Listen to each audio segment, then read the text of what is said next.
your mind has to seek discomfort. It has to seek these difficult tasks. You have to enjoy it.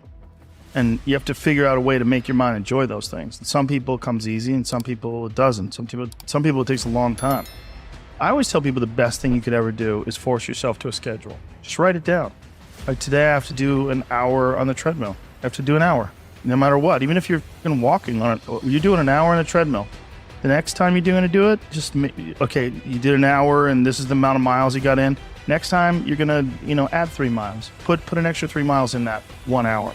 And just keep doing things like that. Write down. And today I'm going to do 100 push-ups and I'm going to do 100 sit-ups and I'm going to do 100 chin-ups. That's today. And then force yourself.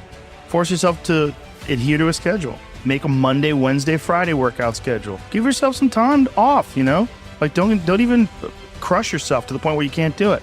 Make it so that you really appreciate those Tuesdays and Thursdays. But on Monday, Wednesday, and Friday, you're going to get after it. And this is what you're going to do. Most people just try to go work out. And you're kind of aimless, and you show up, and you pick up the jump rope, and you jump a little rope. Maybe you hit the heavy bag a little bit. Maybe you do some curls. But you don't really have an aim. That's why people like to hire trainers, because a trainer will tell you what to do. Well, you can tell yourself what to do. If you don't have money for a trainer, you don't even have to have equipment. With bodyweight squats, sit-ups, chin-ups, push-ups, you could give yourself a brutal full bodyweight workout. And you can find these for free on YouTube. There's a ton of them. There's a ton of these bodyweight workouts you could do. Just force yourself. Write it down. Monday, Wednesday, and Friday, I'm going to do 100 push-ups. I'm going to do 100 chin-ups, 100 sit-ups. Even if it takes me all fucking day. Even if I have to do 10 and 10 and 10 and keep going all day, that's what you do. 10 push-ups, take a break for 20 minutes, do another 10. But get those 100 in. I don't believe in half-assing things. This life is short. If you get into something, get into it. And if you're not into it, don't be into it. And I think that insanity and greatness are next door neighbors, and they borrow each other's sugar. That's my, that's what I've always said. There's something about mastery, like true mastery, that requires you to shut off massive areas of your life. There's a lot of people that are scared of their ability to do something that's difficult. I don't know if I could force myself to be disciplined. I don't know if I could force myself to take that kind of action. Well, if you do force yourself to take that kind of action, you don't have that question anymore. That question, I don't know if I can do it. Well, you're doing it. So you obviously do it. Can you do it tomorrow? You did it today. Or can you do it tomorrow? Just do it. You get so much more benefit out of a struggle that you choose to embark in versus a struggle that life throws upon you. Get out there and go and do something. Just go.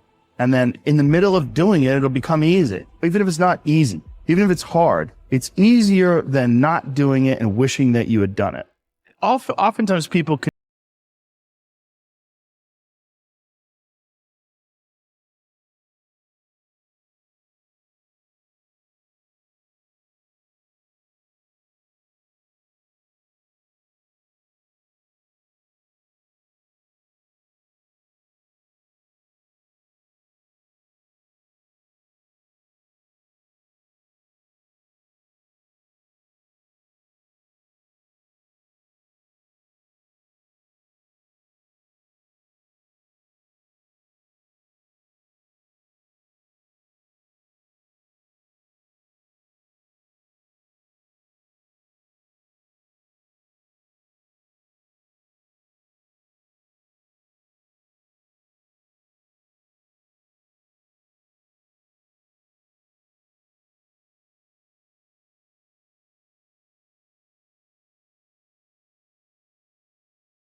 works out and he earns the sunset.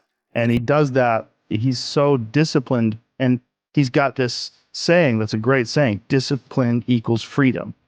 And it's true because he's able to force himself to do that every single time. There's no excuses. There's no breaks. There's no days off. It doesn't happen.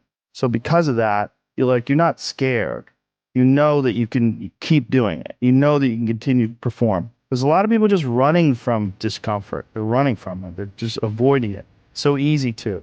And like if you get distracted for a second, you're like, let me check my phone. You just start going through your phone and looking at bullshit, and you're just distracting yourself from the tiniest frustration of boredom. Just a little. We don't get bored anymore. Or if we get bored for these tiny amounts of time, then you get distracted. So your distraction is eliminating your boredom. But the problem with that is there's certain thoughts that only come to you when you're thinking, when you don't have any input coming in. When we're constantly looking at our phones, the only input you're getting is input from other people. And sometimes that's good. Sometimes you get good stuff out of that. But it's like a diet of only fruit. Don't think that you're that person that made those mistakes.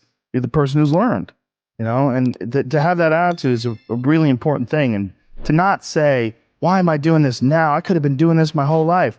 Well, you weren't. So the fuck is that going to help? Yeah. You gotta not think like that. You just gotta be happy you're doing it now.